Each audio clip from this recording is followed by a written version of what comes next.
Hello, I am Dr. P.J. Mazumdar from Arogyam Hair Transplant Clinic. So today I am going to discuss about minoxidil, its side effects, its uses, etc. There are also a lot of misconceptions about minoxidil and whether it actually harms the patient. So I'll deal with that also.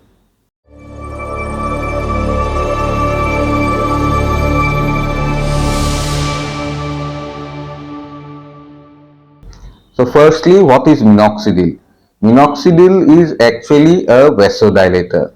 Initially, it was used as an antihypertensive drug to reduce hypertension because it dilates blood vessels. But it was found to have a lot of side effects when taken orally. But at the same time, it was noticed that people who were on this medicine increased hair growth throughout their body. So since then, it has been used topically, only as an application and not orally, and it has been used for hair transplant. So efficacy, whether a drug is really effective or not, and it has been shown by many scientific studies to be fully effective. It dilates the blood vessels in the scalp and this promotes blood supply to the hair follicles, and this is what causes the hair follicles to become healthy and grow back. So what are the contraindications to minoxidil? So it is contraindicated in some conditions like when there are some scalp conditions like psoriasis or in persons with cardiac conditions who are on antihypertensive drugs. It is also not used in women who are pregnant or breastfeeding. The side effects of minoxidil include mainly local effects such as redness and irritation at the site of application.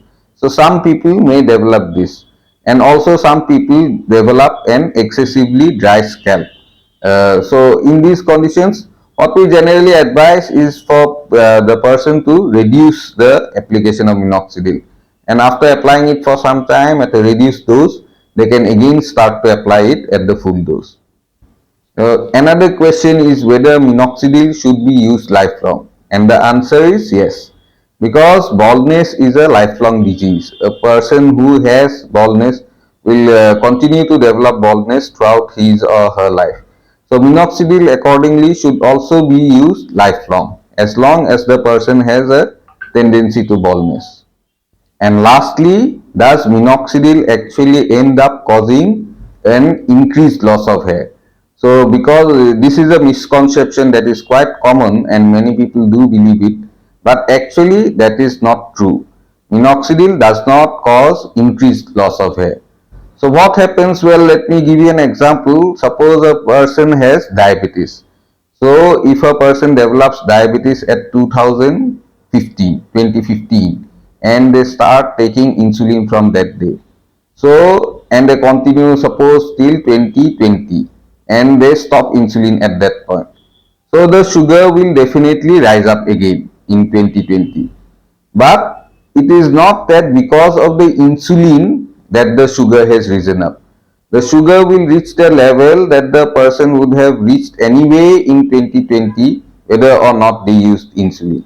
So I'm just giving this as an example. In the same way, if you start minoxidil now and you stop it after 5 years, it is not that you will have an increased loss of hair because of the use of minoxidil.